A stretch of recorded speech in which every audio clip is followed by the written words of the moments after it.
The French Revolution, Lincoln Park High School, ninth grade, by Alexa Busio. The French Revolution brought rapid bankruptcy consisting economic difficulties, agricultural failures, and deficiency of support towards France and government. King Louis XVI had the inefficient power over France, which ultimately relinquished his responsibility, leading failure into the country. Having many conflicts throughout this period brought many changes that took place from 1789, poorly reshaping the country. The French Revolution began with King Louis XVI considering the lack of responsibility he had towards the country, in which society became rebellious, and that ultimately led straight into war. His irresponsibility had brought all of the French society down to a point where there was no food or money for the country.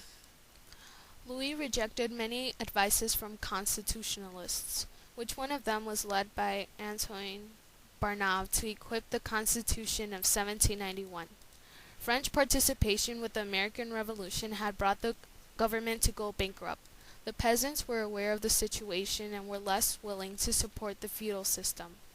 France was in crisis in the 1780s because the rapid increase in rents and owing increases in agriculture production. This brought crop and cultivation failures of the country in 1788. This was also one of the problems to the French Revolution, and King Louis believed it would burn itself out. As a king, he was impractical about his decision-making and careless as the main leader of France.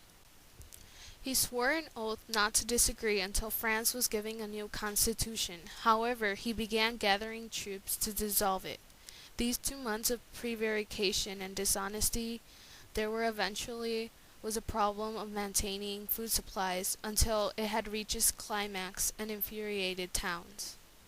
Additionally, he did not show any effort or work in his presence to reform the country.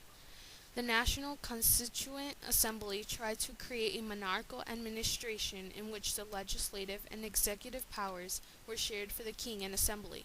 This administration could have worked, but Louis XVI was weak, in which he was the prisoner of his advisors. The reconstruction of France in 1789 through 1791 was based on a belief equal rights for French citizens. This included administration, taxation, armed forces, judiciary, religious reasons, and equality.